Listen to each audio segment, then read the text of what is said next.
Pues muy buenas tardes a todos y en primer lugar, en nombre del Instituto de Derechos Humanos y de su directora, la profesora Consuelo Ramón, del programa de doctorado y de su director, el profesor Ricardo Juan, y de todo equipo de dirección del máster de Derechos Humanos, pues queríamos en primer lugar dar la bienvenida de una forma más oficial a todos los estudiantes del máster. Ya tuvimos una sesión informativa al inicio de curso, que no todos pudieron asistir, pero a través de este acto queremos dar esa bienvenida no únicamente a los estudiantes de nuestro máster, sino también del programa de doctorado que, como decíamos, no solo desde aquí, desde España, sino desde otros continentes, desde África y América Latina. Veo algunos de estos estudiantes pues están conectados para asistir a esta conferencia inaugural.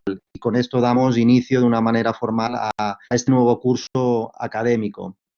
Bien, quería aprovechar obviamente también esta oportunidad para expresar nuestro más sincero agradecimiento por parte de todo el comité organizador y de gestión de máster al profesor Joan Romero por haber tenido la gentileza y la amabilidad de haber aceptado nuestra invitación para impartir esta conferencia inaugural. Y obviamente también debo hacer extensible ese agradecimiento al profesor Javier de Lucas, que en gran medida pues ha sido cómplice que hoy pudiera estar aquí Joan Romero en esta conferencia oral. Sin más, voy a dar la palabra para la presentación del profesor Joan Romero al profesor Javier de Lucas. Tendremos en primer lugar la exposición de esta conferencia oral durante más o menos el transcurso de una hora, y a partir de ahí tendrá lugar el turno de preguntas y respuestas, y por lo tanto lo que sí que pedimos, como hemos hecho en otras ocasiones en este tipo de actos online, para que no hayan interferencias, que los estudiantes guarden el turno de palabra y el chat hasta el momento que finalice la conferencia. Y a partir de ahí, quien quiera participar, o bien de forma escrita, o bien puede levantar la mano y de viva voz podrá dirigirse directamente al profesor Joan Romero. Bueno, pues sin más, darles de nuevo la bienvenida, agradecer a Joan Romero su amable participación y aceptación por estar hoy aquí en el Máster de Derechos Humanos, y también saludo obviamente a todo el profesorado que participa en nuestro máster y en el programa de doctorado. Así que muchas gracias y adelante, Javier. Buenas tardes a todos. Buenas tardes, José Elías. Buenas tardes a todos los del equipo de organización, y para ellos, en primer lugar, mi agradecimiento por la deferencia de invitarme a presentar al profesor Juan Romero la conferencia inaugural El fin de un orden Europa ante el nuevo contexto. Me parece particularmente adecuado que este máster empiece con una conferencia con ese tema, y desde luego sobre todo con alguien como el profesor Juan Romero. Eso quiere decir que este máster de Derechos Humanos, Democracia y Justicia Internacional busca integrar o al menos abrirse a perspectivas que no sean las estrictamente jurídicas. Es verdad, además, que una parte que cursa en el máster provienen de otras disciplinas, y en ese sentido que la conferencia inaugural tenga esta vocación de apertura y al mismo tiempo que la imparta el profesor Romero, me parece una muy acertada elección. Respecto al profesor Juan Romero, tendría mucho que decir, pero voy a tratar de ser breve porque el interés de esta tarde es sobre todo escucharle a él. Sí que quiero, y me permitirán esta nota personal, sí que quiero decir, aunque yo creo que hay muchos que lo saben, que para mí es un privilegio haber podido ser interlocutor del profesor Juan Romero durante unos cuantos años. Él es más joven que yo y somos los dos todavía muy jóvenes, pero ya son unos cuantos años en los que he tenido la fortuna de poder leerle, de poder escucharle y también de poder hablar con él.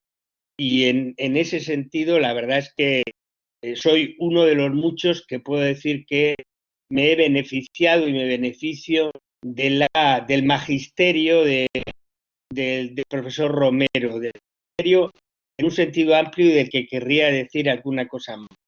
Formalmente, para los que no lo sepan, que puede que haya quien no lo sepa, el profesor Romero es catedrático de Geografía Humana en la Universidad de Valencia y miembro del Instituto Interuniversitario de Desarrollo Local, del que fue el primer director hasta enero de 2008.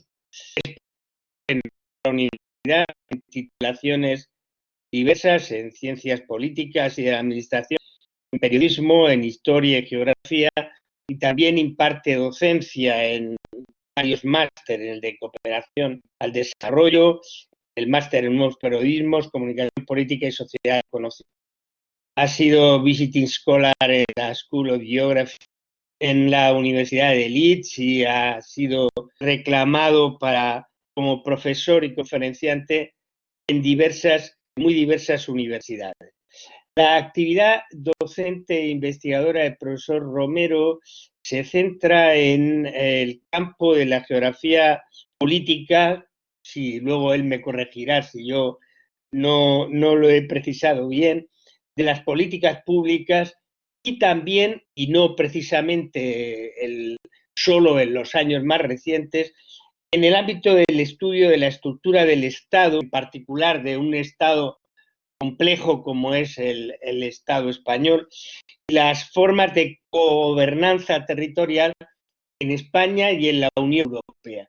En ese sentido, el profesor Romero ha participado y ha incentivado programas de estrategia territorial en diferentes comunidades autónomas y también ha participado en proyectos de investigación en el ámbito español y en el ámbito europeo.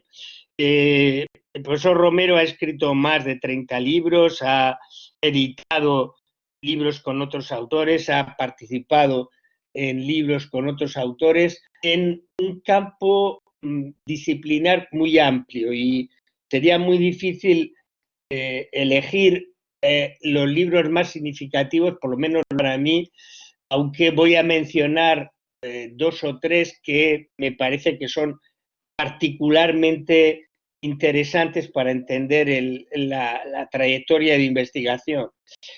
Por supuesto que entre esos libros hay lo que podríamos llamar manuales universitarios, más propios de la disciplina de geografía humana, ¿no?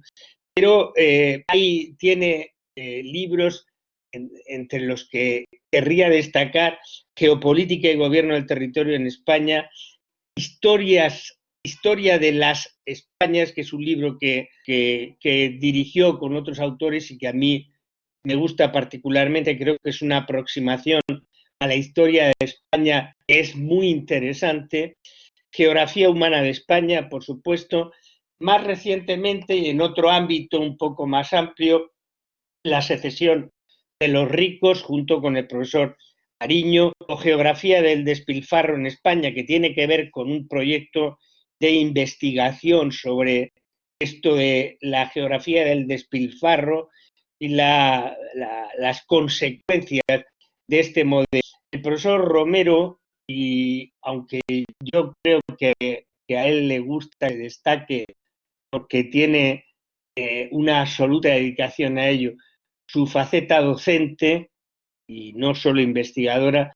El profesor Joan Romero es un privilegio como profesor. Todos los que han sido estudiantes suyos en alguna ocasión, yo he tenido la suerte de compartir con él, coincidir con él en docencia en alguna titulación, por ejemplo en la de Ciencia Política y de la Administración, y compartir estudiantes que lógicamente te comentan y comentan siempre cómo quedan enganchados por la capacidad docente y sobre todo por el trabajo que el profesor Romero pone en sus clases. Yo esto me gustaría destacarlo porque uno piensa que cuando tropieza con grandes investigadores como él, con intelectuales además que tienen una presencia de mucho peso en el ámbito público, no solo en el institucional, donde ha tenido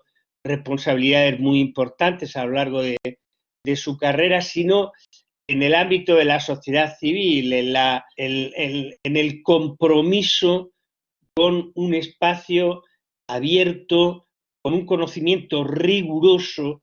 Es la base sin la que no se puede construir un espacio público mejor, un espacio público más justo, ¿no? Y yo creo que a veces se descuida cuando uno se encuentra con una persona con un perfil como el del profesor Romero, se descuida, parece que la dimensión docente sea menor, y por eso en la presentación de esta tarde quería insistir en que no, que para el profesor Romero nunca la docencia ha sido una cuestión menor, y eso que él tiene una trayectoria investigadora, como se suele decir, con una expresión desmanida, pero que le hace justicia a él, una trayectoria investigadora de excelencia, ¿no? Del compromiso público con el profesor Romero únicamente mencionaré un par de datos. El profesor Romero ha dirigido y dirige iniciativas editoriales importantes en el ámbito del servicio de publicaciones de la Universidad de Valencia, y, por ejemplo, es director también de la colección de humanidades de Tirán Lo Blanc, donde he tenido la fortuna de publicar un libro en esa colección que él dirige, ¿no? Y en este momento, si yo no me equivoco, es director de la cátedra Prospect Comunidad Valenciana 2030. Es una iniciativa de la Generalitat Valenciana y de la Universidad de Valencia de cara a proporcionar investigación, conocimiento que sirva para prepararnos mejor para las dificultades, para las amenazas y también para las oportunidades que se nos abrirán en el futuro, incluso en contextos que nos pueden parecer oscuros y en los que es difícil pensar en que pueda haber un futuro. Termino porque ya me he extendido mucho, me gustaría extenderme más, pero lo que hay que hacer es escucharle a él. Sé que muchos de ustedes ya le conocen y comparten conmigo la convicción de que siempre es un privilegio escucharle. Los que no van a entender por qué tenemos esa opinión, y no es solo, aunque por supuesto algo tendrá que ver también, pasión de amigo, porque hay que decir, aunque esto sea menos correcto intelectualmente, que estoy muy orgulloso de ser no solo compañero, sino también amigo del profesor Romero. Cuando quieras, Joan, tienes la palabra. Muchísimas gracias a los directores, a la directora, a Consuelo Ramón, a José Elías, a Esteve, a los miembros del instituto, un instituto de investigación porque yo tengo una particular predilección. Siempre que he podido he enviado alumnos al mismo, de mis grados, al cuerpo de profesores investigadores de ese instituto, y también a los estudiantes tanto del máster como de doctorado, estudiantes muy variados, no solamente de Derecho, sino de otras disciplinas, por estar aquí. Estoy muy agradecido por la invitación que me habéis cursado, y naturalmente quiero sobre todo destacar el agradecimiento a Javier de Lucas, al doctor Javier de Lucas, al amigo Javier de Lucas. Si hay un par de referentes de las últimas décadas para mí, me ha ayudado a organizarme un poco mejor mis ideas, pues entre esos dos referentes se encuentra él, ¿no? Javier de Lucas y Samina. Decía que cuando me hicisteis la invitación, tanto la doctora Consuelo Ramón como José Elías y Javier de Lucas, pues andaba un poco leyendo los clásicos de los años 30-40 del siglo XX, pues a Polanyi con su gran transformación, a Zweig con El mundo de ayer, a Mikhail Sebastián, su libro desde hace 2000 años, a Fabio Gramsci, sus cuadernos de la cárcel, y al mismo tiempo textos recientes. En este ejercicio andaba yo. Textos recientes como el de Salmon, La era del enfrentamiento, el más antiguo, ya tiene 2 años, Fukuyama, Identidad, el de Ewell y Goodwin, Nacionalpopulismos, y los 3 libros de Iván Krastev, a los que quiero referirme con un poco más de detalle, ahora y un poco más adelante, ¿no? En primer lugar, La Europa después de Europa. En segundo lugar, La luz que se apaga, escrito con Stephen Holmes, que me parece un libro, a mi juicio, a mí me ha ayudado mucho, fundamental. Y el último, Ya es mañana, cómo la pandemia cambiará el mundo. Andaba intentando ordenar las ideas de los años 30 y 40 y de ahora, y en intervalos iba leyendo informes y dossiers especiales sobre organismos, Banco Mundial, Fondo Monetario, OCDE, organizaciones no gubernamentales como Oxfam, Médicos Sin Fronteras. Y por último, los jóvenes. Los jóvenes son los que más me están ayudando a entender este tiempo nuevo, ¿no? Vamos a definirlo así. Los jóvenes, no les voy a cansar, pero por citar uno, Patricia Simón y sus textos que publica en La Marea.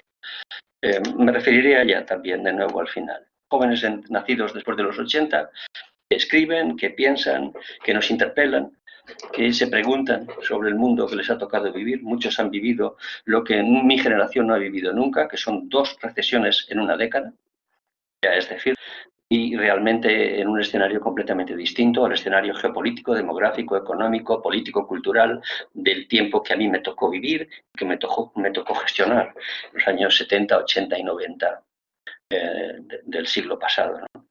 El tiempo es muy distinto. Y lo que encuentro es ideas muy sugerentes en los pensadores, en Polanyi, en Zweig, en Sebastián, etcétera, ideas en los jóvenes, también en mis colegas que he citado antes, y lo que encuentro en cambio es en los organismos estos mundiales, dejo aparte las organizaciones no gubernamentales que hacen textos fundamentales y que solo ellos pueden hacer y hacen.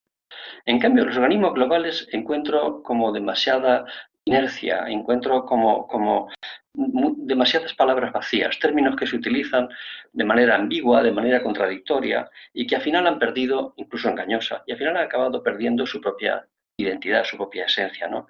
Términos como sostenibilidad, gobernanza, resiliencia, cooperación, derechos humanos, todos esos textos están plagados de conceptos de este tipo, de estos términos, pero luego al final te das cuenta que se vienen repitiendo desde hace 3 décadas y no hay mucho más. Por tanto, me ayudan los maestros, me ayudan mis colegas y me ayudan los jóvenes a intentar hilvanar algunas ideas que quiero compartir con ustedes en relación con estas 2 sugerencias que proponía en el título, las que voy a jugar, ¿no? ¿Cómo definiría yo el momento actual, antes de la pandemia? La pandemia solo ha hecho que acelerar procesos que vienen de atrás. Incluso me atrevería a ponerle alguna fecha. En 2001, todavía es una fecha simbólica, tanto por el atentado a las Torres Gemelas como por la entrada de China en la Organización Mundial de Comercio. Hay fechas en la historia, esa es muy relevante, la otra es 1989, obviamente, ¿no? Pero, ¿cómo definiríamos estos tiempos? Pues yo quiero compartir con ustedes lo siguiente. En primer lugar, es evidente que, como ya decía Polanyi y Zweig, son tiempos de transición, son tiempos de interregno. No es una crisis, es una larga transición que se inicia desde hace unas décadas y que naturalmente pues va avanzando, no sabemos muy bien en qué dirección todavía. Tal vez podría hablarse de crisis de modelo, esto es probable, pero tiempo de transición entre un mundo que declina y un mundo nuevo que tiene perfiles todavía indefinidos. Vivimos una cierta sensación de final de época, claramente. Tal vez por eso proliferan tantas referencias a la nueva era, para muchos colegas, ¿no? La era de esto, la era de lo otro. Por cierto, el primer colega que habló de un cambio de era fue Manuel Castells, 1997, con su antológico libro La Era de la Información, Economía, Sociedad y Cultura. 3 volúmenes que hayan quedado y que realmente serán muy difíciles de superar. En estas épocas de transición, los humanos siempre nos hemos hecho preguntas. Y esta no va a ser una excepción, a mi juicio, ¿no? Algunos incluso se atreven a avanzar respuestas. Yo ya les adelanto que no es el caso, ¿no? Desde luego se habla del fin de un mundo, se habla de un mundo post-pandemia, nuevo mundo post-pandemia, y se le van atribuyendo características y perfiles, algunos son muy atrevidos, la mayoría no, la mayoría hacen propuestas y reflexiones con estas visiones, diría yo, sobre cómo afectará la pandemia en todos los planos, geopolítico, económico, social, cultural, y realmente son muy, muy interesantes. La última aportación, por cierto, la tienen disponible en interesante dossier publicado por VilaWeb, Midtime de Pandemia, Entendre el Nou Món. Y me ha parecido que la recopilación de colegas que aparecen ahí, desde Chomsky hasta Saskia Sassen, pasando por una decena, casi una veintena larga, de colegas muy distintos, es muy aleccionadora. Y desde otro plano, desde la ciencia política, nuestro colega el catedrático Joseph Nye, pues viene trabajando también esta idea, qué escenarios se abren en este inicio de nuevo tiempo. Él hace poco lo resumía en un articulito en El País y hablaba de 5 escenarios futuros posibles. Hablaba de el fin del orden liberal globalizado, posible. Hablaba de una fase, una etapa que él define como desafío autoritario. Hablaba de un tercer escenario de orden mundial dominado por China. Hablaba de una agenda mundial verde. Y por último, un quinto escenario que él definía como más de lo mismo. Tal vez ninguno de los 5 sea lo que ocurra, ¿no? Ya hemos aprendido esto. Hemos aprendido que cualquier día un cisne negro, por utilizar el viejo título del ya clásico libro de Nassim Taleb, puede alterarlo todo en 15 días. Ahora lo hemos comprobado, ¿no? Pero bueno, estos ejercicios siempre van bien. A mí me han permitido, esto sí que me lo permitiré compartir. No tanto respuestas que no tengo, como detectar algunas tendencias que a mi juicio sí, en las que yo sí que veo que hay un cierto consenso académico. Al menos yo hago mías estas tendencias de fondo, por si les son de utilidad en sus estudios de doctorado, en sus trabajos fin de máster, o sencillamente por si esto les sugiere algún tipo de reflexión adicional. Yo creo que tal vez sea, a mi juicio, demasiado aventurado hablar del fin de un mundo, como algunos colegas hablan. Pero tal vez no sea tan aventurado hablar del fin de un orden. Me parece que ya sabíamos que desde el principio del siglo XXI este concepto ya ha ido acuñándose y ha sido asumido gradualmente por las ciencias sociales. El fin de un orden. Cuando decimos el fin de un orden, queremos decir el fin del orden que nace después de la Segunda Guerra Mundial. Esto sí, en el terreno geopolítico, en el terreno económico, en el terreno cultural. Los 2 primeros terrenos son evidentes. De modo que el fin de un orden y el lento nacimiento, esta sería la primera característica que yo definiría. Fin de un orden y lento nacimiento de un nuevo contexto geopolítico que todavía no sabemos muy bien cómo definir el nuevo. Por eso hablamos hablamos de nuevo desorden, hablamos de vacío geopolítico, hablamos de momento de debilidad geopolítica general, hablamos de momento vertical, hablamos de vacío de gobernanza global y hablamos de mundo sin centro. Esto lo que nos dice es que sabemos lo que dejamos atrás, pero no sabemos cómo definir el punto en que nos encontramos ahora, en un terreno fundamental, que nos afectará a nosotros, a nuestros hijos y a nuestros nietos probablemente, ¿no? Por tanto, primer rasgo que yo definiría de este nuevo contexto, de nuestro nuevo tiempo, el fin de un orden. El segundo rasgo, un contexto bipolar imperfecto, liderado por Estados Unidos, que es el arquitecto del viejo orden, y en retirada relativa. Siempre Estados Unidos se puede hablar de declive relativo. De acuerdo, es posible que haya dejado de ser un imperio, pero es la primera gran potencia. Por tanto, una gran potencia en declive relativo y en ascenso relativo una potencia nueva, China. Con 2 modelos, estos sí, completamente distintos, Aparentemente. Vamos a dejarlo ahí, si acaso luego podemos comentar. Rusia, en cambio, que fue el segundo actor en la segunda mitad del siglo XX, pues fue el segundo polo. Podríamos definir que se ha convertido en una potencia regional, pero en términos globales esencialmente irrelevante. No así para Europa, como gran potencia regional que es, y para nosotros es muy importante. Este rasgo que yo veo, un proceso de relativa desglobalización. De modo que la pandemia lo que ha hecho ha sido acelerar pulsiones proteccionistas que ya existían y que realmente se han acelerado, ¿no? El suministro global se detienen o se frenan en este momento. Y eso es la base de la globalización. Esta ha sido la esencia de la globalización. Se están deteniendo. Incluso está habiendo un cierto proceso de retorno a sus estados matriz, ¿no? Existe un proceso de repatriación de la producción. Ahora, fíjense, hemos estado 3 décadas hablando de offshore, ahora hablamos de reshore, de retorno, de relocalización, de vuelta a los países de origen. Esto ha sido facilitado por la nueva tecnología y facilitado por la inteligencia artificial. Y ahí se encuentra en estos dos polos, se encuentra la Unión Europea, que todavía tiene que decidir qué camino debe tomar, qué camino quiere tomar.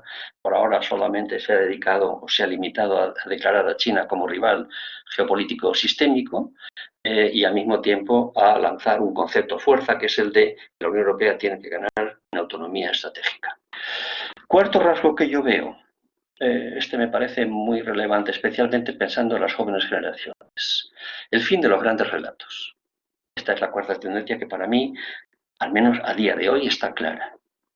Vivimos un momento histórico en que los dos grandes modelos que inspiraron relatos durante la segunda mitad del siglo XX están en discusión. El modelo comunista, que no está en discusión, porque implosionó, y el modelo de capitalismo meritocrático neoliberal sí está en discusión. Incluso en el seno de la Unión Europea está en discusión, tal y como fue concebido en la segunda mitad del siglo XX.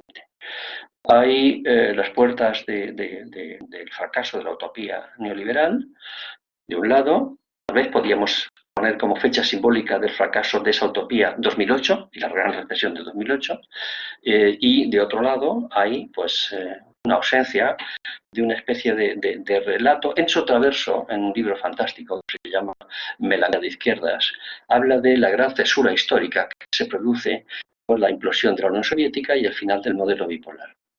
Y me parece que es muy sugerente lo que él propone en este fantástico libro, ¿no? Porque él dice que este final de esta cesura histórica hace que el siglo XXI surja sin utopías. Él dice que en el siglo XXI entra en la historia sin horizonte de espera. Esto me parece muy significativo para explicar algunas de las cosas que han ocurrido en esta última década, por ejemplo, en la Unión y más allá. Dice Enzo Traverso que los marcos de transición de la memoria, los vínculos con el pasado, se rompieron. Y la política del siglo XX, con sus partidos y sindicatos de masas, son historia. Y en ese tiempo, dice él, los movimientos sociales otorgaban a cada uno un sentido de pertenencia que trascendía su propia situación individual. Y pone una frase muy, muy plástica, ¿no? Yo moriré, pero mis ideas seguirán. Y él dice, esto ahora ya no es posible, ya no tiene sentido, ¿no? Esta cesura histórica explica por qué las nuevas revueltas sociales tienen un carácter completamente distinto. Son efímeras, tienen esta forma, ¿no? Son explosiones que se difunden, que se difuminan pasado un tiempo. Porque carecen de árbol genealógico. Y esa puede ser tal vez su fuerza, pero ahora mismo es su debilidad. Tiene una gran fuerza creadora, pero no se inscriben en una tradición histórica. Y por eso tienen este carácter efímero, ¿no? Por eso, dice él, estaríamos ante un mundo comprimido en el presente, marcado por la aceleración permanente del tiempo sin relato proyectado hacia el futuro. Esto me parece muy significativo porque si no entendemos esto, es probable que no entendamos en su justa medida lo que las corrientes de fondo que millones de jóvenes en este momento, digamos, ocurre. Yo a esto le presto mucha atención. Por cierto, no solamente he hablado de esto Enzo Traverso, sino que Branko Milanovic, en su último libro traducido al castellano, se llama Capitalismo nada más, dedica unas páginas muy interesantes a hacer la crítica del fracaso relativo del modelo de democracias liberales y, de otro lado, del modelo comunista, y dentro de él hace una crítica muy severa de, no sé cómo definirlo yo, del modelo chino. Quinto rasgo que yo veo relevante: el regreso de las narrativas nacionales. Esto es muy importante también. Fíjense que me detengo en estos dos puntos por entender que su especialidad y la de este instituto y sus equipos de investigadores pues trabajan más en estos campos, ¿no? Sin duda alguna ustedes. Esto también me parece muy relevante porque lo que indica, y no tiene que ver nada con la pandemia, es que el mundo se ha replegado mucho. Las sociedades buscan refugio en lo conocido, en la identidad, en sus silos particulares. La incertidumbre genera esta pulsión que es muy humana, que está dentro de cada uno de nosotros. Pero esto nos interpela muy seriamente a las ciencias sociales. Aquellos que hemos pensado durante décadas, que incluso nos hace cuestionar, desde luego a mí, la propia idea de progreso. Fíjense dónde llego, dónde quiero llegar. Por eso también en Occidente la visión del comunismo liberal ahora se encuentra en discusión. No solamente en Polonia y en Hungría, que por supuesto, sino más allá. Y esto me parece que es un asunto medular. Para las ciencias sociales en este momento, me parece a mí. La visión del comunismo liberal retrocede frente a relatos de nativismo, más o menos xenófobo, nativismo más o menos reaccionario. Xenófobo y reaccionario generalmente suelen ser características que le adornan, articulado en torno a ideas fuerza como de protección de los ciudadanos, de nacionalismo económico, a ambos lados del Atlántico en este caso, y más allá. Las sociedades se repliegan, se refuerzan, se reconstruyen sobre identidades más o menos recreadas, más o menos inventadas, más o menos existentes, de todo hay, ¿no? Y esto ha hecho que los nacionalpopulistas, el nacionalpopulismo, haya ido asentando un relato interesante, consistente en nuestras sociedades, porque a juicio de algunos colegas, y me parece que vale la pena pensar en esto, sugiero esto, digamos que esta temporalidad comprimida en la que vivimos genera incertidumbre, inseguridades, no sé si miedo, incertidumbre, inseguridad seguro. Y no solo se explican por la economía, por el impacto de la economía, el impacto negativo en nuestras sociedades de la globalización económica, sociedades occidentales, es un hecho, ¿no? Yo creo que hay que ir más allá, hay que buscar otras explicaciones. Y es ahí donde entran terrenos muy difíciles para nosotros, pero que no podemos eludir como científicos sociales y ustedes como investigadores que ya están en este terreno, ¿no? Y es lo que nos proponen un conjunto de colegas, luego les haré una síntesis en unos minutos, ¿no? Y es la inmigración percibida como problema, el concepto de brecha cultural entre comunidades, el temor a la destrucción de la comunidad y la identidad nacional, la sensación de ser mayorías amenazadas en su propio país, el choque de solidaridades y el temor a la privación relativa, la percepción de riesgo de desintegración de nosotros, el fracaso de los modelos de gestión de la multiculturalidad. Todo esto que está en las corrientes profundas de nuestras sociedades, de las democracias liberales europeas y más allá, pero ahora estoy hablando de nosotros, no solo se explican por el malestar provocado por el impacto económico.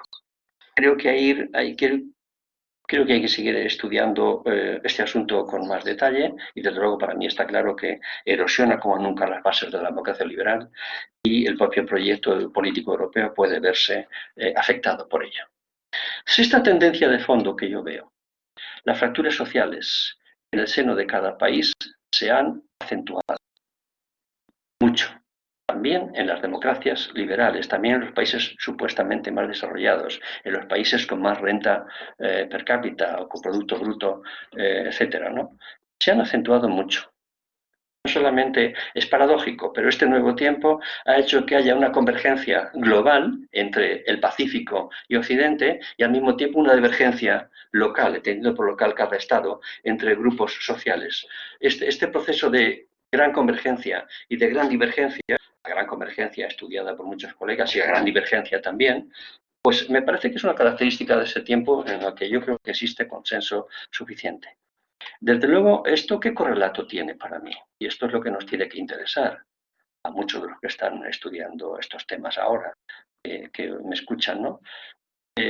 Lo que ocurre es que, esto ya lo sabíamos, pero la pandemia va a hacer que aumente como nunca en décadas los niveles de pobreza y de exclusión social. No me cabe ninguna duda de esto. No sabemos ni siquiera cuál va a ser el efecto, especialmente en las economías emergentes.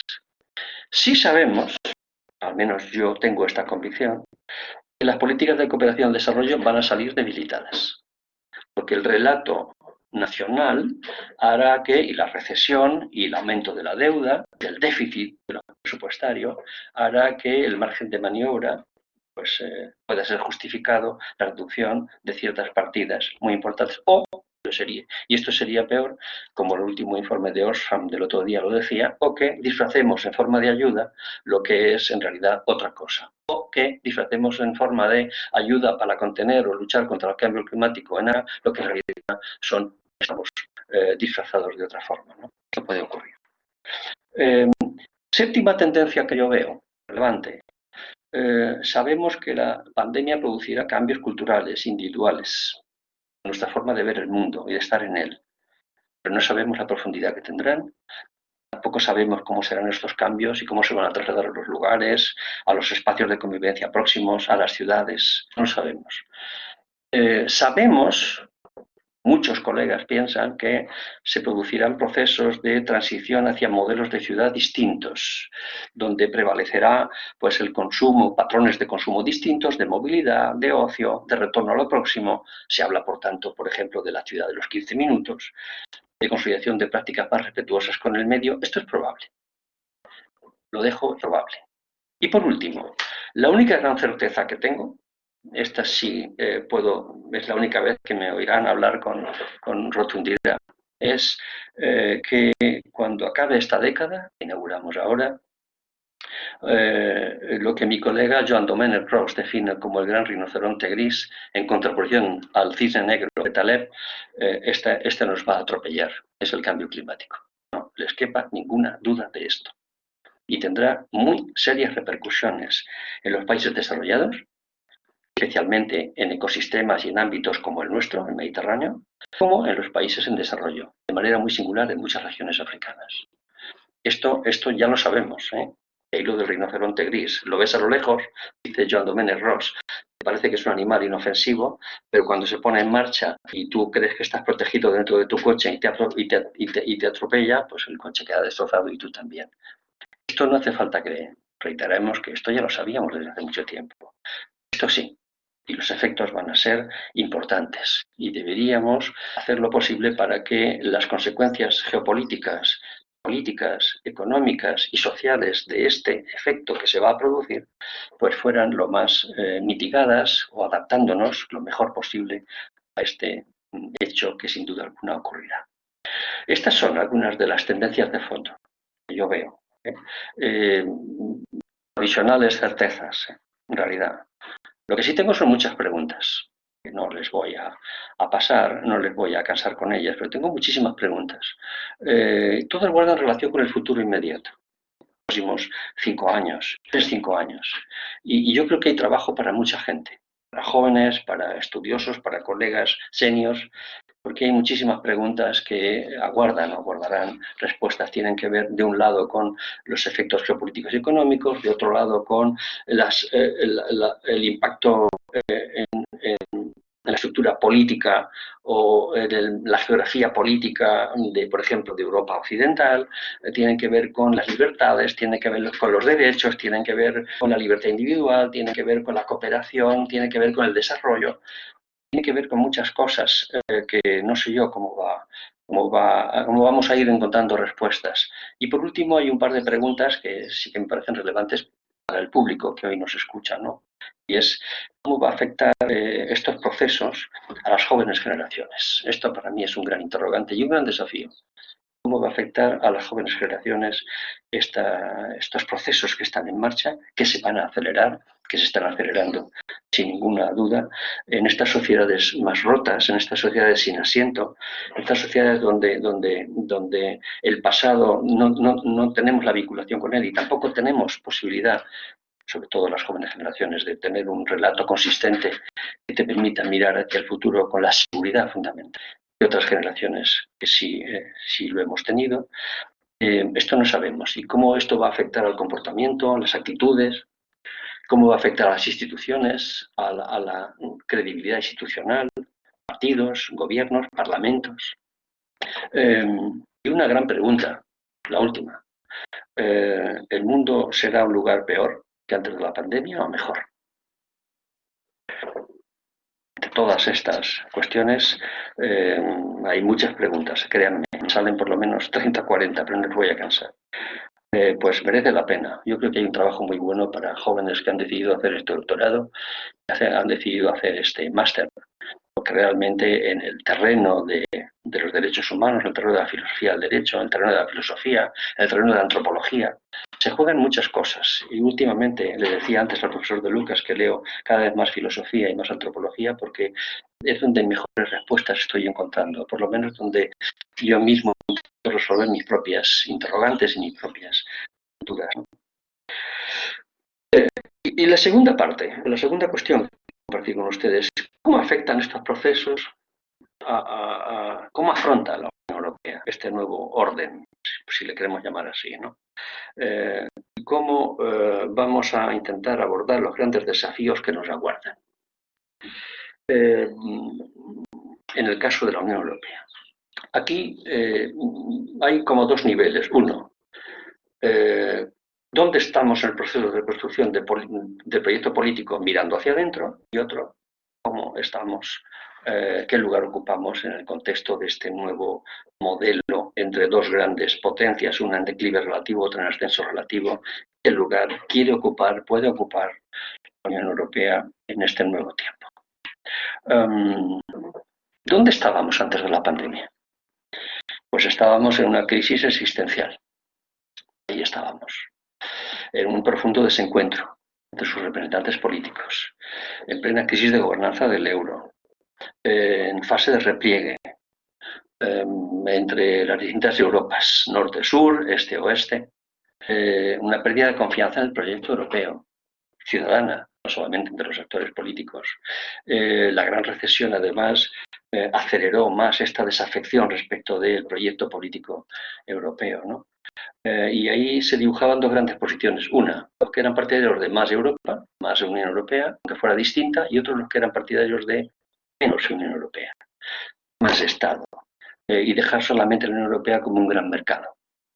Estas dos ideas estaban ahí, estaban planteadas con mayor o menor crudeza, y a la gran transición de 2008 vino, digamos, el segundo gran embate, que es la crisis de los refugiados. La crisis de los refugiados, para Krastev lo define como nuestro 11S. Es decir, fue aquello que nos sacó todas nuestras contradicciones, las hizo aflorar y las puso sobre la mesa. Y ahí la Unión Europea pasó uno de los momentos más difíciles. De otro lado, teníamos el gran impacto de la globalización económica. Los países más industrializados son los que más se han perjudicado en las últimas 2 décadas de la globalización, de la economía, de la deslocalización de la actividad. Y esto ha hecho, si ustedes revisan o recuperan o recuerdan la gráfica famosa de Branko Milanovic, de qué regiones, mirando el mundo en su conjunto, son las que han salido ganando y perdiendo, verán que hay como un grupo de países pobres que siguen ahí. hay la emergencia de las clases medias del Pacífico, segundo, en las últimas 2 décadas. Tercer rasgo, el declive de las clases medias de los países de las democracias liberales. Y cuarto rasgo, la secesión de las élites económicas globales, esas viven en otro lugar. Pero me interesa el tercer rasgo, lo que él llama la gran fosa, que es el impacto, el adelgazamiento de nuestras clases medias, las fracturas sociales, las contradicciones interclasistas y sobre todo intraclasistas en el seno de nuestras sociedades. Y esto es provocado por, naturalmente, grandes desacoples que han tenido consecuencias muy notables, regionales y locales. Al final, recuerden lo que decía Tim O'Neill, aquel presidente de la Cámara de Representantes norteamericano, demócrata. Toda política es local, decía él, ¿no? Al final, estos procesos acaban desembocando en ciudades y en barrios concretos de nuestras ciudades. Y esto explica en gran medida esto que les decía, que es las fracturas sociales y estas nuevas geografías del malestar que se han ido asentando en nuestras ciudades, en nuestras regiones urbanas y metropolitanas, esta separación entre centro y periferia, las regiones metropolitanas que lo absorben casi todo, el 80% del PIB mundial está en las grandes áreas metropolitanas del mundo. Pasa en las periferias, estos territorios que se sienten abandonados, estos lugares que no importan, diría mi colega Andrés Rodríguez Pose, o Guilly, cuando habla de la France périphérique, ¿no? Todo esto ha ido generando un nuevo mapa, una nueva geografía del malestar, que puede ser una geografía política nueva y que son bien conocidas. Pero hay otro aspecto, yo les sugiero que si quieren investigar en ello, es un campo muy importante, que es el de las consecuencias, digamos, políticas y culturales. Ya eran bien conocidas antes de 2020, por cierto, bien conocidas. Pero les decía yo también al principio que no todo el malestar se explica por razones sociales y económicas. Hay elementos políticos, crisis del sistema tradicional y culturales, /identitarias, que deben ser, a mi juicio, considerados. La nueva geografía de los nacionalpopulismos europeos no puede ser despachada alegremente. Ya sé que ustedes no lo hacen, pero yo les insisto en que esta cuestión merece muchas reflexiones, muchas miradas, porque es una cuestión que va al núcleo duro de lo que ha sido nuestro proyecto y que cuestiona a fondo elementos que son fundamentales, ¿no? Noruega, Suecia, Austria, Hungría, Polonia, Dinamarca, Finlandia, Italia, Suecia, Bulgaria, son demasiadas señales en el mapa europeo que indican que alguna cuestión de fondo estaba cambiando antes de la pandemia. Solo tengo una duda, y si la pandemia acentuará o mitigará parcialmente estas pulsiones nacionalpopulistas que antes estaban dibujadas. Esto no lo sé. De ahí que les invite a trabajar, ¿no? Desde luego, esto plantea muchos riesgos a las distintas Europas que existen. La del norte, la mediterránea, la del este, la continental, porque igual que hay distintos estados de bienestar, hay distintas Europas. Por eso van de la mano unas y otras, ¿no? Hay riesgo de naufragio político y moral, lo decía Javier de Lucas hace unos años, y su texto sigue siendo ineludible, de ineludible lectura. Riesgo de fractura política, norte-sur, este-oeste. Pese a los acuerdos, sigue existiendo ese riesgo ahí, aunque yo valoro muy positivamente los acuerdos de julio. Riesgo de inestabilidad, de bloqueo de proyecto y de fracturas. Y sobre todo de repliegue. De repliegue, del nacimiento, de la consolidación de este relato que ellos definen como el verdadero relato de la verdadera Europa frente a la Europa liberal de Occidente. Estoy pensando ahora en el sólido relato articulado por Orbán o por los polacos y los intelectuales que lo elaboran, que me parece que es una lectura digna de ser tenida, ¿no? Y analizar las causas de la emergencia de estas pulsiones profundas que son complejas y muy variadas, socioeconómicas, culturales, psicosociales, políticas. Aquí les sugiero un ejercicio. Me permitiré sugerirles un ejercicio, y es que si pueden, hagan, sobre todo estudiantes de máster y doctorado, hagan una lectura comparada de unos cuantos textos que les voy a sugerir. El texto Nacional Populismos de Idwell y Goldwyn, el texto Identidad de Francis Fukuyama, los 3 trabajos de Iván Krastev, La luz que se apaga, en especial La luz que se apaga, pero también España, Europa después de Europa y el texto anterior que les comenté.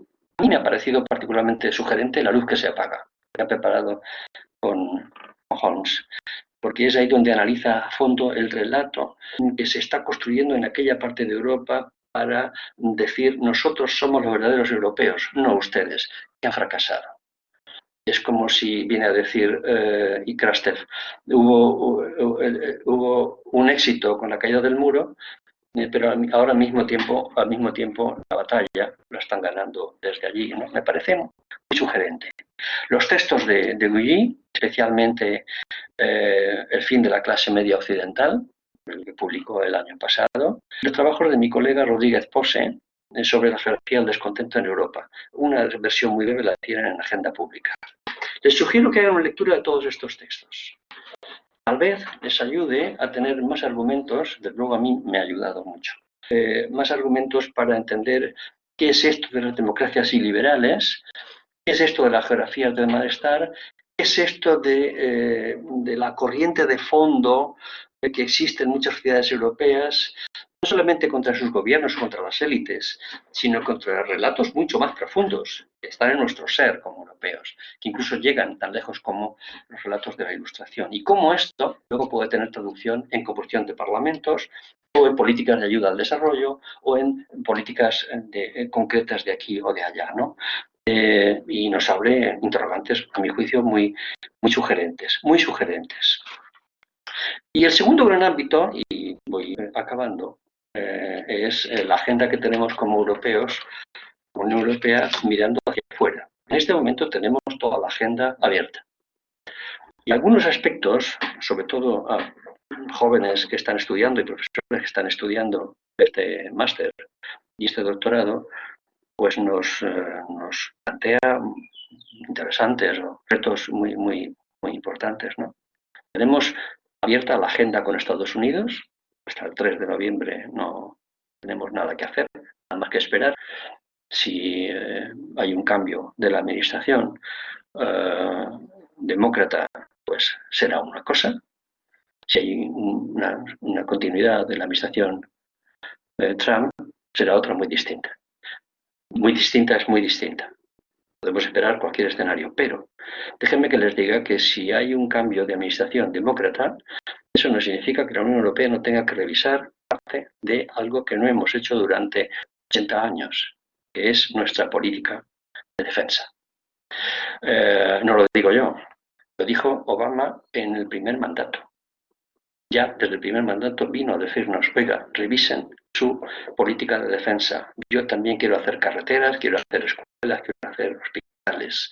Yo también quiero hacer estado de bienestar, quiero pagar mi sanidad. De modo que vayan incrementando el presupuesto en defensa, porque si no, esto de la OTAN tendré que repensarlo. Naturalmente luego vino Trump y lo dijo de una manera muy bestia, pero yo siempre llamo la atención sobre este punto. Lo dijo Obama el primer mandato, lo reiteró en el segundo, y ahora parece que este hecho es incontrovertible. Tenemos que no sabemos qué hacer con China, nos hemos limitado a definirlo como rival sistémico. Estados Unidos lo ha definido como rival disruptivo, da igual.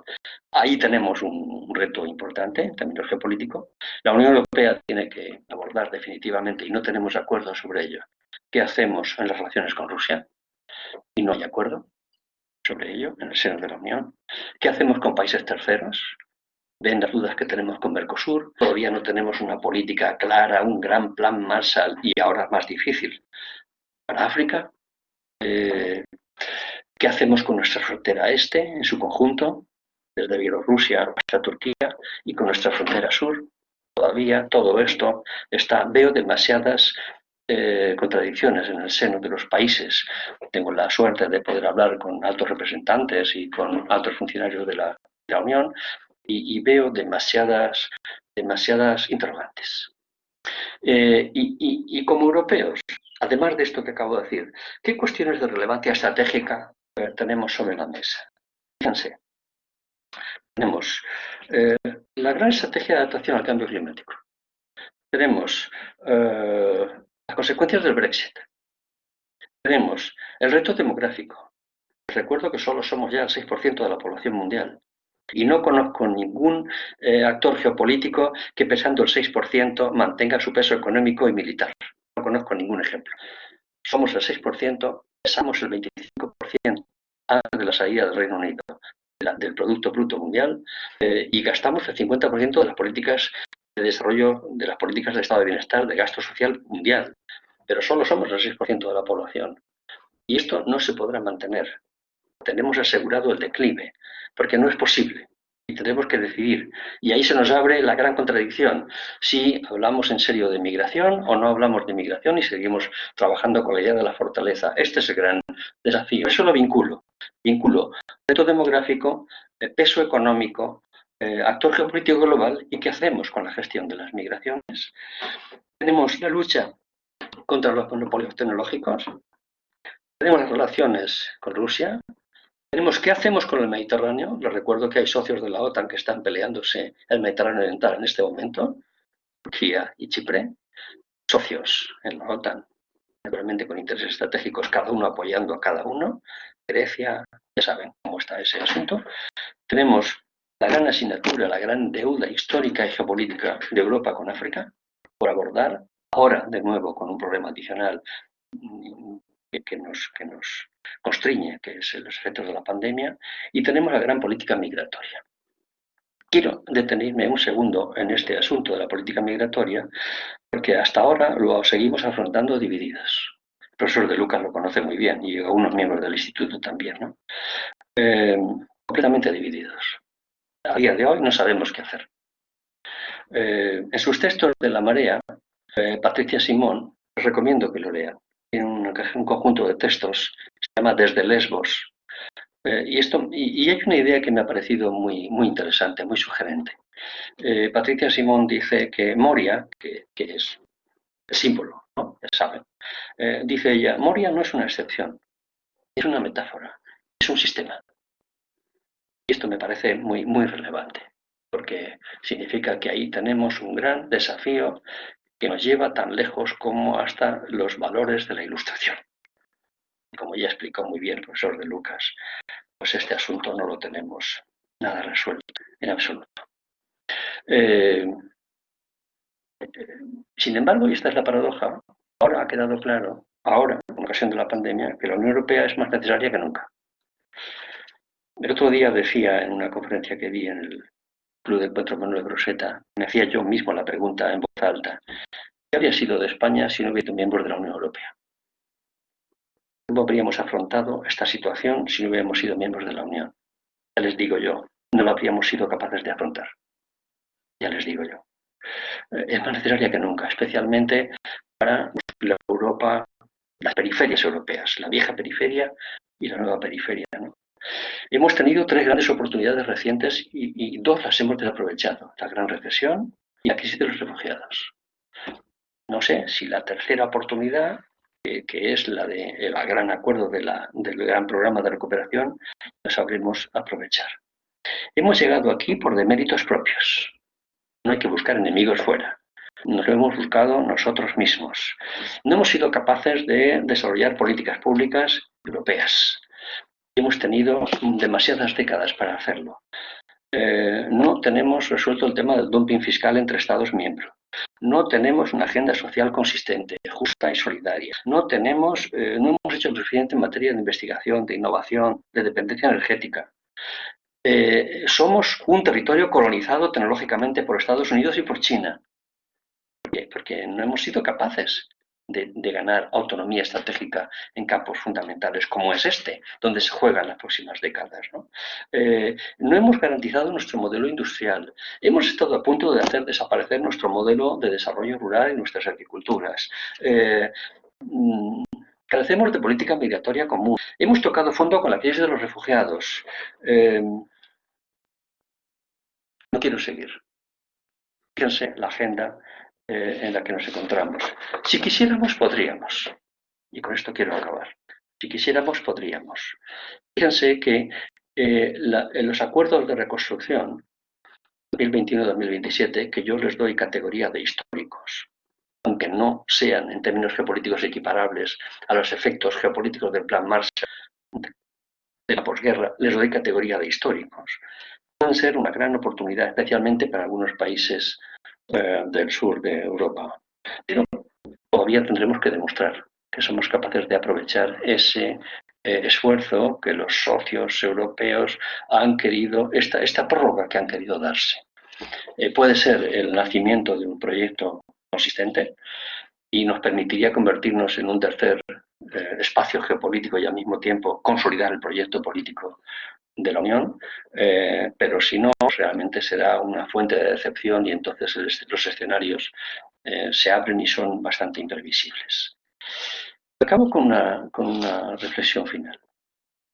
Como ven, son muchas las preguntas y retos colectivos que tenemos. Pero en esto no somos originales. La historia, a mí, tengo de formación de historiador, me ha enseñado, y supongo que a ustedes también, que de forma periódica las sociedades, las generaciones, se enfrentan a momentos de cambio y de incertidumbre. Este es, a mi juicio, uno de estos momentos. Y mi maestro Joseph solía decir que en el futuro, acuérdense del título de su librito, uno de los últimos libros, El futuro es un país extraño. Él decía, en el futuro tendremos lo que nos merezcamos, decía él. Y le gustaba repetir esta frase. Bueno, esto es lo que quiero dejar como idea de fondo. Una agenda enorme de investigación que tenemos por delante en campos, especialmente en aquellos campos que he querido subrayar, que tienen que ver con su especialidad. Y en este sentido, pues también un poco a modo de homenaje a mi querido Javier de Lucas, quiero acabar aludiendo a los riesgos de naufragio moral. En este caso, de esta joven brillante que yo he citado antes, que es Patricia Simón, cuando hablaba de las palabras muertas. Busquen su poema, búsquenlo. Se llama Palabras muertas o Las palabras muertas. Búsquenlo. Y verán que llamará a su almario particular. Yo no encuentro mejor forma de acabar que haciendo la llamada a esta joven, pero muy inteligente, muy brillante investigadora, ¿no?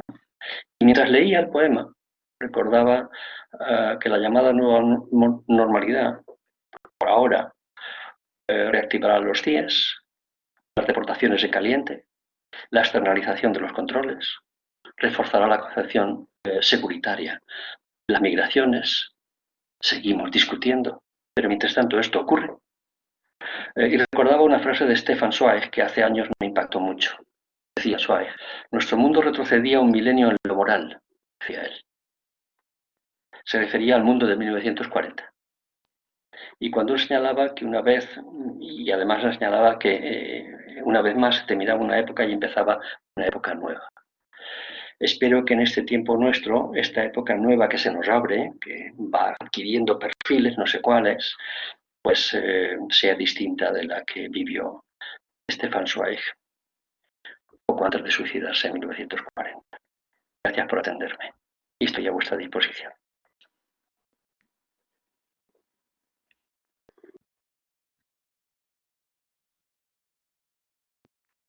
No, pues muchísimas gracias. No sé si Javier quieres apuntar a alguna reflexión al hilo de lo que ha dicho el profesor. Yo querría haber aplaudido al final, pero el problema de estas conferencias temáticas puede aplaudir, ¿no? Me ha gustado mucho que, y además,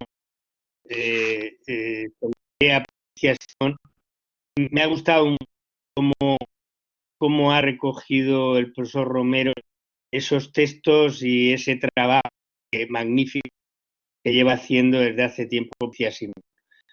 La verdad es que el reconocimiento del profesor Romero a Patricia Simón, que es una joven periodista investigadora, es una prueba de su generosidad intelectual y también de su perspicacia. Yo coincido con el profesor Romero en que Patricia escribe realmente muy bien y es una gran investigadora.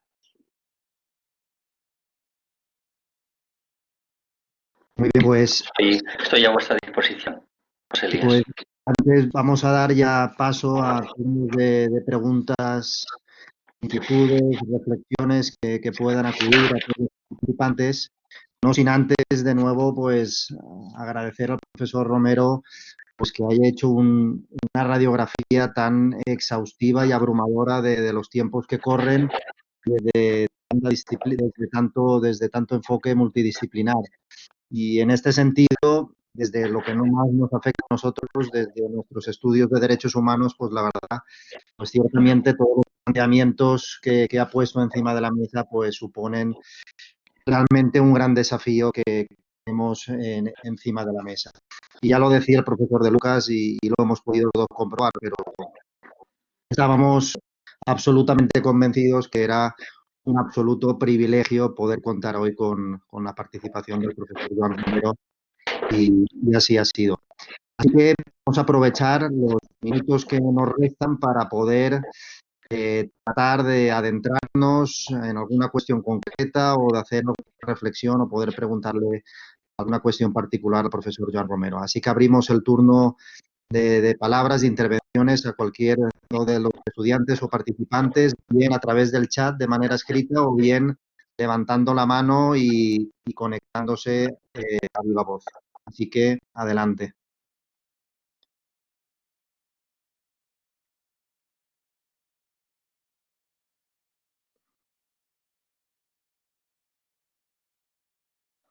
De momento veo que nadie rompe el hielo. Yo creo que nos hemos quedado tan abrumados por esta situación, pero vamos a ver.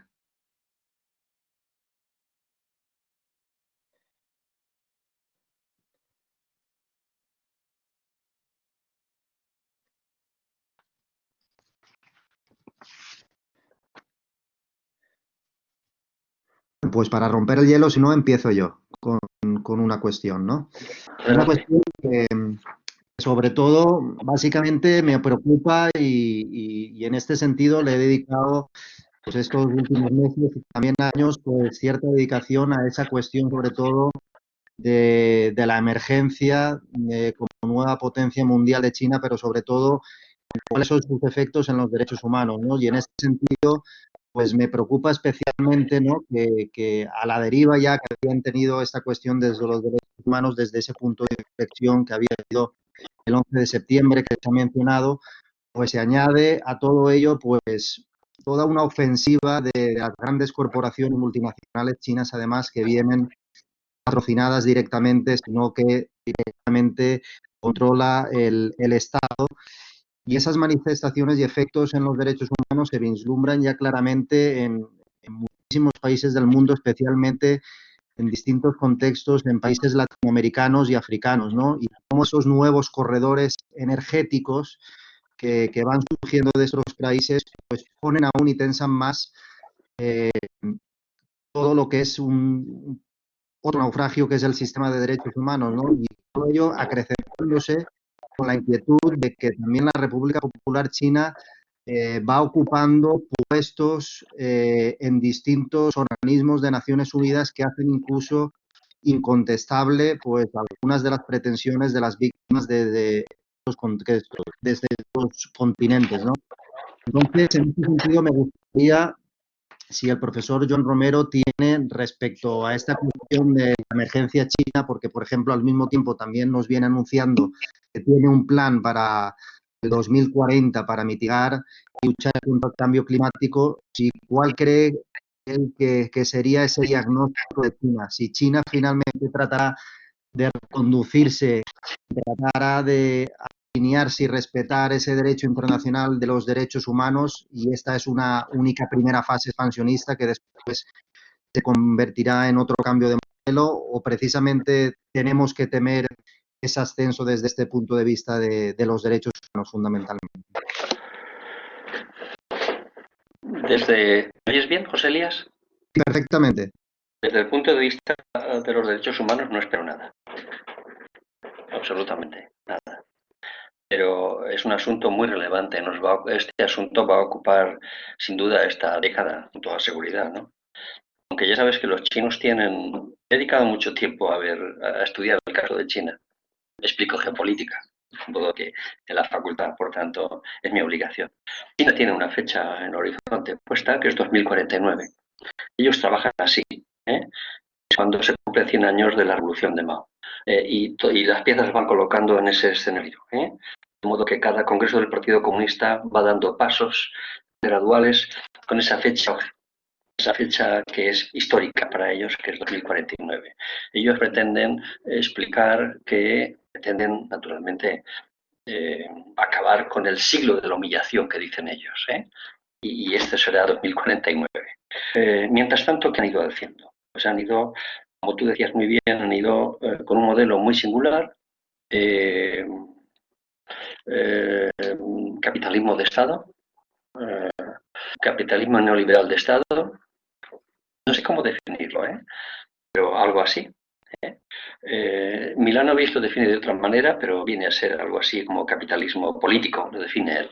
En su libro Capitalismo nada más, el modelo chino lo define como capitalismo político. Bueno, es un modelo distinto, donde además últimamente ya se permiten, ya son más asertivos, cada vez son más asertivos, se permiten expresar que las democracias liberales no tienen por qué ser el modelo mejor, hay otros caminos distintos, por ejemplo el suyo.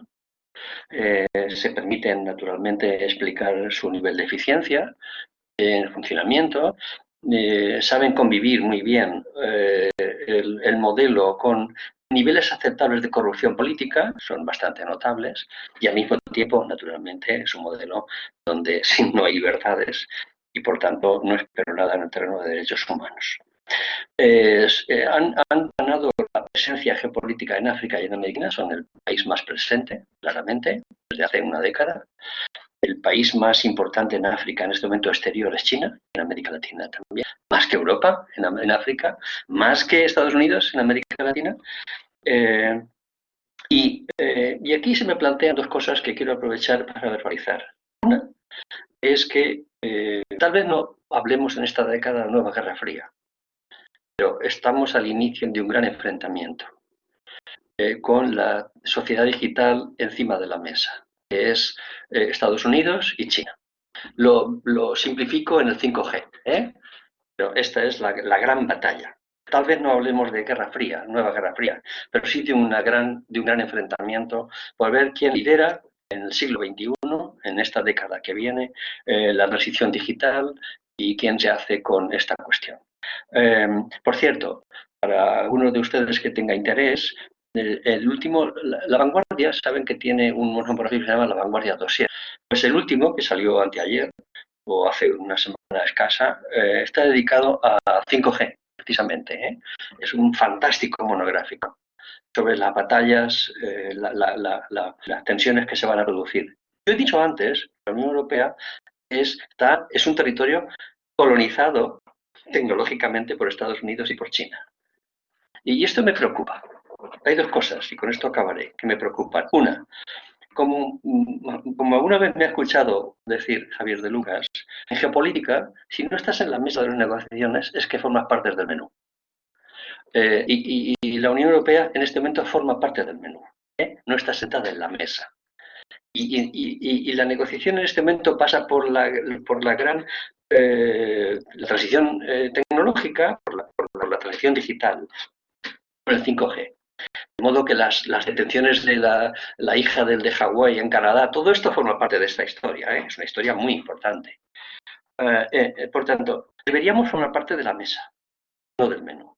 Y la segunda cosa que me preocupa tiene que ver con las elecciones del 3 de noviembre en Estados Unidos, es que China ha utilizado una técnica muy especial, bueno, muy propia, suya, y es que no habla con la Unión Europea de manera consistente y de tú a tú, sino que prefiere entrar por la puerta de atrás hablando con cada país. Y entonces compra un puerto en Grecia, llega a un pacto con Italia y España la tiene como una puerta estratégica. Ellos suelen decir que España es la puerta de Europa a la China. Esto me preocupa bastante. Yo creo que la Unión Europea no, hasta ahora, ahora veo alguna señal de la mano del alto representante. Yo creo que la Unión Europea tiene que tomarse muy en serio en qué lado de la mesa quiere estar. Primero sentarse en la mesa y luego en qué lado de la mesa quiere estar. No vaya a ser que por inacción luego no tengamos margen de maniobra y las consecuencias sí que las pagaremos. Lo diré de una manera muy brusca. Nosotros tenemos que pensar muy bien, porque esto tiene muchas implicaciones, si optamos por China o optamos por Estados Unidos. Esto merece una reflexión del Consejo Europeo muy en serio. No podemos ir como vamos hasta ahora, dando tumbos y sin una idea clara. Porque los norteamericanos, cualquier administración, me da igual que sea demócrata que republicana, esto lo tienen muy claro. Europa tiene que decidir si quiere estar con ellos o no. Y en esta batalla no habrá prisioneros. Ha sido claro, ¿verdad? Clarísimo. Muy bien, muchas gracias por la reflexión. Tenemos una pregunta, bueno, no una pregunta, no, más bien es una petición de la estudiante Natalia Alejandra Galán, que nos pide por favor si el profesor Romero podría de nuevo repetir los textos que nos ha aconsejado porque no se podía tomarnos. Claro, encantado.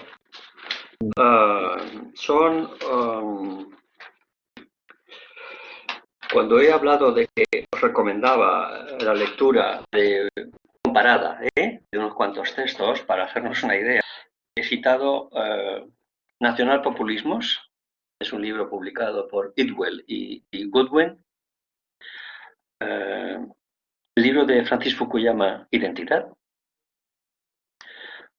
dos libros de Iván Krastev, uno, Europa después de Europa, y luego uno que me parece poco conocido, pero que me parece esencial, se llama La luz que se apaga. Me parece esencial. Este lo ha publicado con Stephen Holmes. Me parece esencial. Este libro a mí me ha ayudado a entender qué está pasando en la Europa del Este.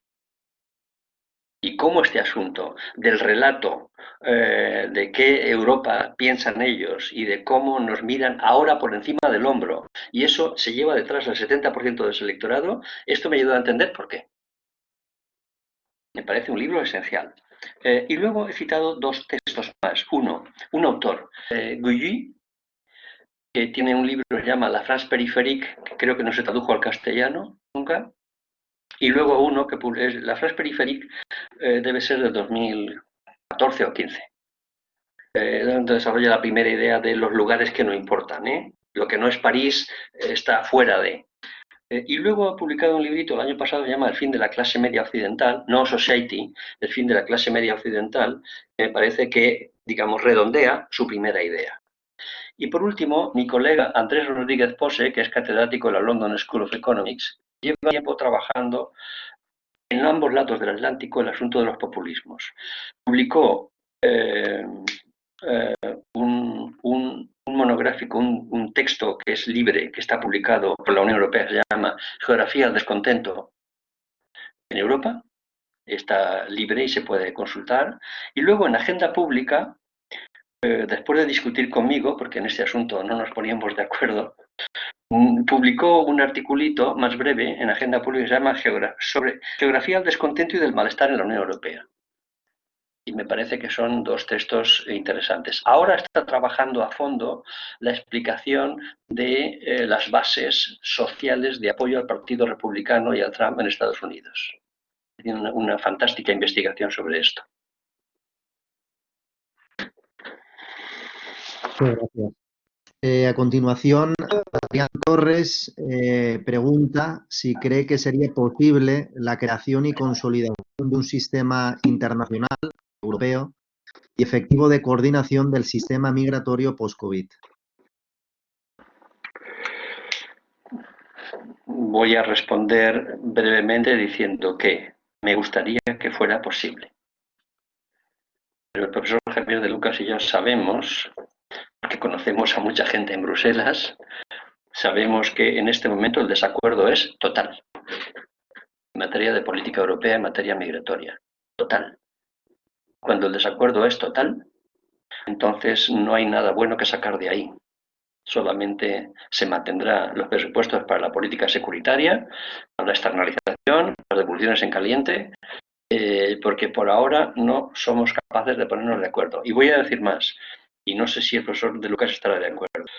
Menos mal que tenemos en este momento a Merkel en la presidencia europea.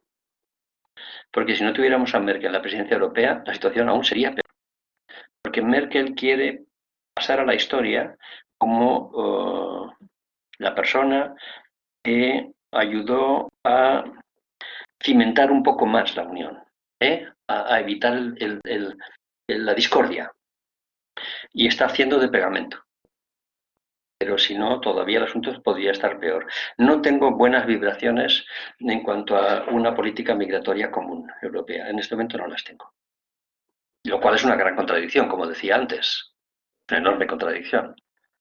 Pero los electorados de cada país son muy refractarios a este tipo de relatos.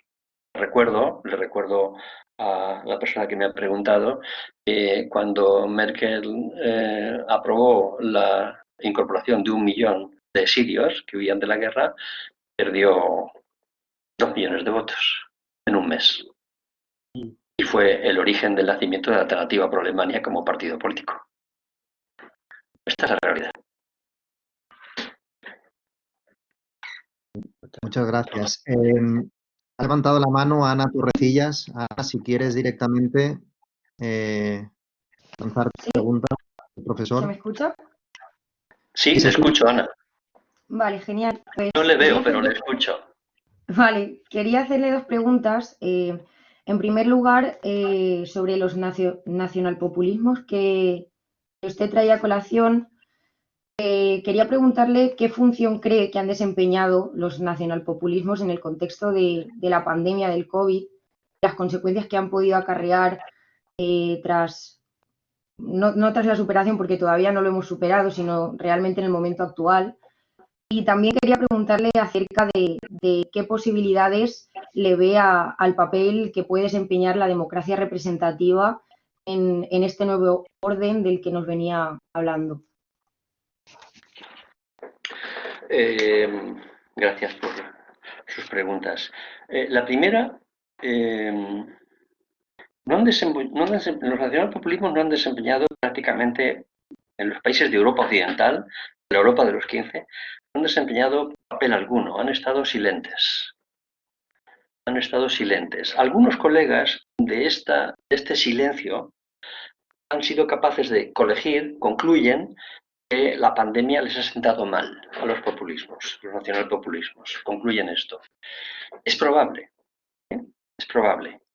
Otros colegas pensamos que sencillamente es un paréntesis y dependerá de si realmente les sienta mal o es un punto de partida para seguir aumentando, de cómo gestiona la pandemia la propia Unión Europea. Si refuerza el pilar social, y la Unión Europea apuesta por reforzar el pilar social, y creo que es muy importante lo que acaban de aprobar del proyecto de reconstrucción y recuperación, me parece un hecho histórico. Si van por esa vía, es probable que, digamos, que el adelgazamiento de los partidos de centro y algo, centro derecha y centro izquierda, que se ha producido en las últimas 2 décadas, le recuerdo a Ana, que en menos de 20 años han aparecido 19 partidos populistas en Europa Occidental, 19 partidos nuevos. Si el pilar social se refuerza, es probable que este adelgazamiento de los partidos de centro y algo se detenga y vuelva a crecer. Si esto es así, entonces esa sería una buena noticia. Sería una buena noticia. Si no es así, entramos en terreno desconocido.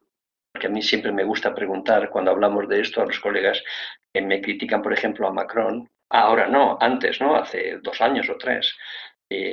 Siempre me gusta decirles, bueno, y si no hubiera Macron, ¿qué habría después? ¿Qué es lo siguiente? Entonces es un escenario desconocido. Espero que la Unión Europea refuerce el pilar social. Por cierto, ya lo decía Tony Judd antes de morir, ¿no?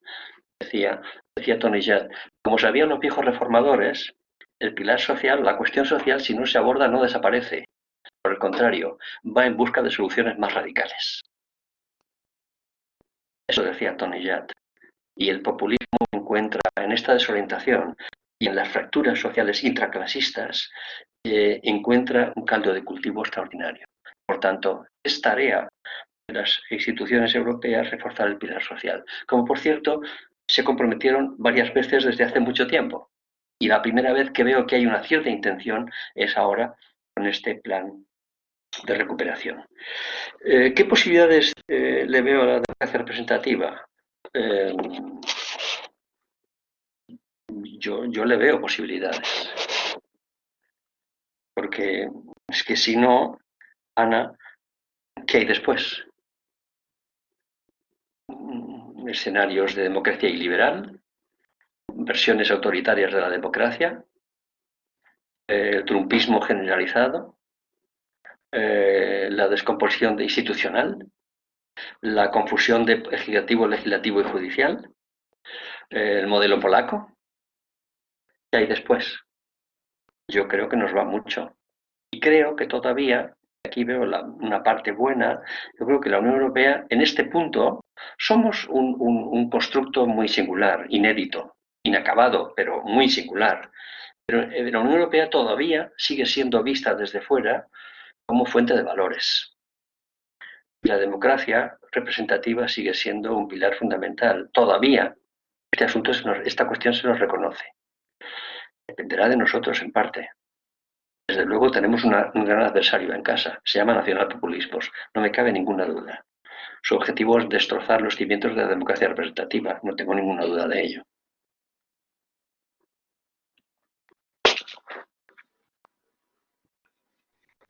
Muchas gracias. Gracias, Ana.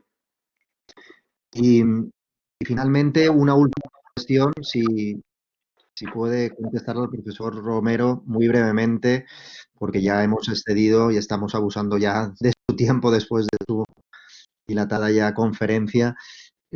Nos pregunta Zúñiga Vega, ¿qué papel juega en este nuevo reordenamiento mundial América Latina, especialmente sus movimientos sociales? América Latina lleva demasiadas décadas perdidas. Primero hubo una, luego parecía que no, luego ha habido otra. En este momento es un espacio geopolítico, digamos, periférico. En el contexto global, periférico. Y hay demasiada poca... Fíjate, hay más voluntad de trabajar un proyecto serio y consistente de regionalización en África que en América Latina en este momento. Hay más progresos de regionalización, incluso de mercado único, en África, entre los países africanos, que en América Latina. América Latina en este momento tiene que encontrarse a sí misma. Y desde luego un buen punto de partida debería ser avanzar muy seriamente en un proceso de regionalización y de mercado único. Pero hasta ahora mismo no ha sido posible. Y no sé si será posible. Hay demasiadas realidades, demasiados estados fallidos, demasiada diversidad, demasiada polarización. Sigue siendo el continente más desigual del mundo, más que África.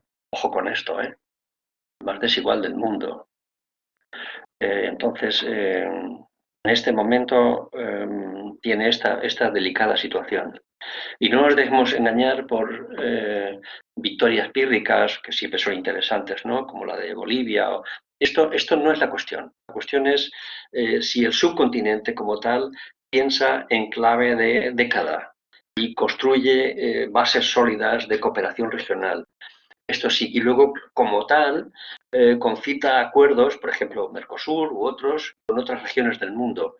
Esta podría ser un buen punto de partida, pero yo en este momento no veo mimbres, porque tal vez falta liderazgos, no sé muy bien por qué. No veo mimbres en América Latina Veo más mimbres en África, como he dicho, que en América Latina. Pues muy bien, pues yo creo que con esta última cuestión podemos dar finalizada esta sesión y no sé si quieres apuntar finalmente alguna cuestión, Javier. Bueno, agradecer al profesor Romero la magnífica exposición y la atención a todas las cuestiones. Gracias a vosotros. Y aprovecho para decir a los estudiantes de doctorado y de máster que si alguno necesita alguna referencia, no tengan ninguna duda, estoy a su disposición. juan.romero@uv.es. Suelo contestar lo antes posible a los emails. Cualquier cosa que pueda ser de ayuda, estoy a vuestra disposición. Pues lo dicho, muchísimas gracias en nombre del Instituto, del programa de doctorado y del máster, el profesor Juan Romero, por toda tu generosidad y por haber participado hoy. Yo creo que no podíamos empezar de una manera más idónea este curso académico. Te lo agradecemos sinceramente muchísimo y esperamos contar de nuevo contigo en una próxima ocasión. Siempre que queráis, estoy a vuestra disposición. Adiós, buenas tardes a todos. Buenas tardes. Chao. Hasta luego.